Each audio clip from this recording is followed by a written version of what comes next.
Hi అండి, బాగున్నారా? Third పార్ట్కి వెల్కమ్.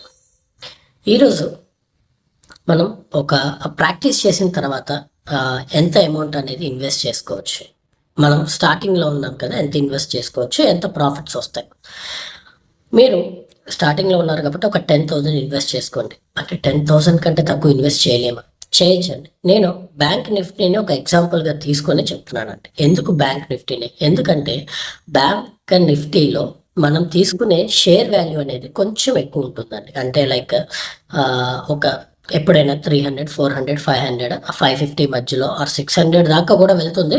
బట్ 550 దాకా మధ్యలో ఉంటుంది అనమాట. సో మనం ఎక్కువగా హై వాల్యూ తీసుకుంటే ఒక 500 అనుకుందామండి. సో మీరు 500 ఇన్వెస్ట్ చేసి ఒక్క షేర్ మీద ఇన్వెస్ట్ చేస్తున్నారంటే ఒక లాట్లో 15 షేర్స్ ఉంటాయండి. సో ఖచ్చితంగా మీరు 15 షేర్స్ తీసుకోవాలి కాబట్టి అరౌండ్ 7,500 మీరు ఇన్వెస్ట్ చేయాలి. మరి 7,500 ఇన్వెస్ట్ చేస్తున్నాం కదా, మీరు 10,000 ఎందుకు చెప్పారు? సార్, తీసుకున్న ప్రతిసారి కూడా మీరు ట్రేడ్లో వెళ్ళిన ప్రతిసారి కూడా 100% ప్రాఫిట్ రాదండి. ఏదో ఒక ట్రేడ్ లాస్ అయ్యే ఛాన్సెస్ కూడా ఉంటాయి. ఈరోజు మనం 10,000తో స్టార్ట్ చేసాము అండ్ ఫస్ట్ ట్రేడ్ అనేది లాస్ అయింది అనుకుందాం. లాస్ అయితే ఎంత లాస్ అవుతుంది? ఎంత లాస్ అవుతుందంటే అండి, మనము ఎస్ఎల్ అనేది మెయింటైన్ చేస్తాం కాబట్టి మీ క్యాపిటల్లో 6 to 10% మధ్యలోనే లాస్ అవుతుందండి. అంటే మీరు 10% అంటే 50 పాయింట్స్కి కింద పెట్టుకుంటే ఒక 10% అనేది లాస్ అవుతుంది. 10% అంటే మీరు ఇన్వెస్ట్ చేసిన 7,500 కాబట్టి ఒక 750 రూపీస్ అనేది లాస్ అయ్యే ఛాన్సెస్ ఉందండి. ఓకే, 7,500లో 750 లాస్ అయ్యాము. ఓకే, నెక్స్ట్ ట్రేడ్ ఎప్పుడైతే మీకు ఇస్తారో ఆ ట్రేడ్లో కూడా 7,500 మీరు ఇన్వెస్ట్ చేయాలి కదా. సో అలా ఇన్వెస్ట్ చేయాలంటే పోయిన 750ని మళ్ళీ దాన్ని ఫుల్ఫిల్ చేసేయాలి కదా.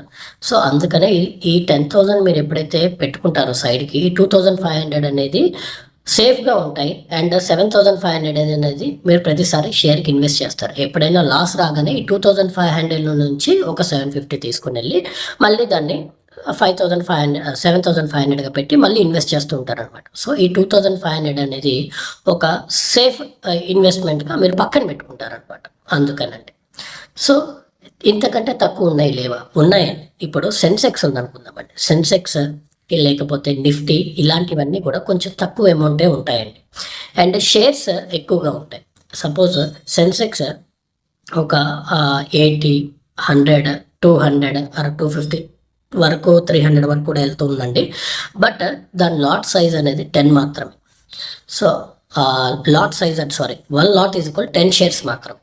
అంటే మీరు ఒకవేళ 200లో కూడా ఇచ్చినా కూడా మీరు ఇన్వెస్ట్ చేయాల్సింది 2,000 మాత్రమే. సో ఇది తక్కువే ఉంటుందండి. సో తక్కువగా ఉంది అంటే మీకు తక్కువ పాయింట్స్ కూడా వస్తాయి. అంటే టార్గెట్ అనేది అంత హ్యూజ్గా మీరు ఎక్స్పెక్ట్ చేసినా చేయకపోయినా మనం ఎప్పుడైనా కూడా కొంచెం తక్కువకే పెట్టుకుంటే మంచిదండి. ఇనిషియల్ స్టేజ్లో ఉన్నాం కాబట్టి కొంచెం ప్రాక్టీస్ కూడా అవుతుంది. మనీ మీరు ఎక్కువగా ఎర్న్ చేసుకోవాలని ఫస్ట్ నుంచి ట్రై చేయకండి. సో మినిమం అమౌంట్తో మీరు స్టార్ట్ చేస్తే మీకు చాలా మంచిదండి. సో ఒకవేళ సెన్సెక్స్ లాంటిది ఉందనుకోండి, మీరు ఒక 2,000 ఇన్వెస్ట్ చేశారు అండ్ 20 పాయింట్స్ వచ్చాయి. అంటే 10 into 20 ఒక 200 వచ్చాయి. అంటే 2,000 ఇన్వెస్ట్ చేస్తే 200 వచ్చాయి. ఎందుకంటే లాట్ సైజ్ తక్కువ అండి. అండ్ దాన్ని షేర్ కాస్ట్ అంటే మీరు క్యాపిటల్ కూడా తక్కువ ఇన్వెస్ట్ చేశారు. మీరు కావాలంటే ఒక 4 times ఇన్వెస్ట్ చేసుకోండి. అంటే 4 times అంటే 2,000 into 4 అంటే 8,000 ఇన్వెస్ట్ చేస్తారు. లాట్ సైజ్ కూడా పెరుగుతుంది 40కి. ఇప్పుడు చూడండి, 40 into ఈ 10 పాయింట్స్ 20 పాయింట్స్ పెరిగితే ఏమవుతుంది? ఒక 800 వరకు మీరు సంపాదించుకున్నట్టు. సో లాట్ సైజ్ పెరిగితే మీ ఈ ఇన్వెస్ట్ చేసిన అమౌంట్లో రిటర్న్స్ కూడా కొంచెం ఎక్కువగా వచ్చే ఛాన్సెస్ ఉంటాయండి. సో బ్యాంక్ నిఫ్టీని ఎగ్జాంపుల్గా తీసుకుంటే మీరు రోజంతా కూడా ఈరోజు బ్యాంక్ నిఫ్టీ ఇచ్చాను అనుకుందామండి.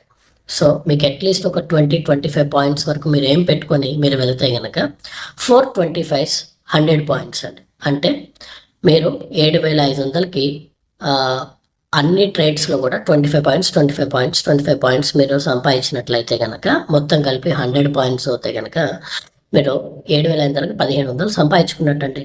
అది చాలా మంచి అమౌంటే కదా.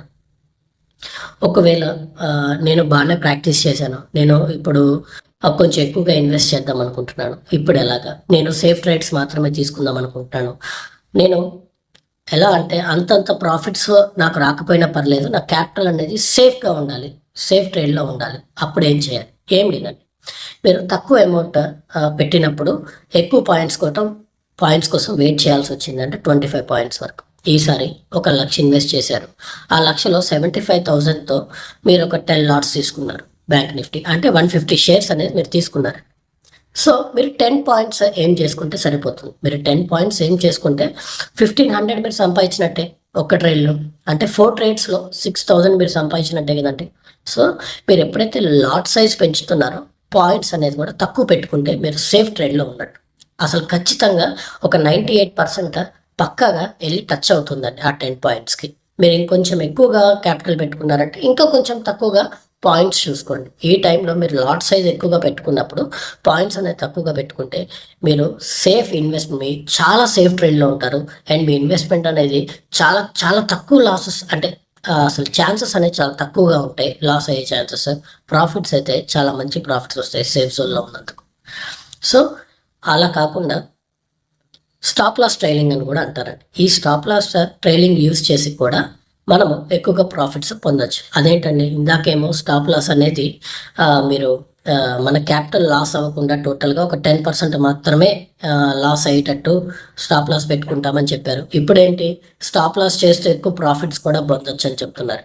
అవునండి, స్టాప్ లాస్ యూజ్ చేసుకొని ప్రాఫిట్స్ కూడా పొందొచ్చు. అండ్ ఆ స్టాప్ లాస్ యూజ్ చేయటం కూడా మీకు వస్తే మీకు ఖచ్చితంగా ఎక్కువగా ఇన్వెస్ట్మెంట్ ఎక్కువ ఉన్నా తక్కువ ఉన్నా చాలా మంచి రిటర్న్స్ వచ్చే ఛాన్సెస్ ఉంటాయి.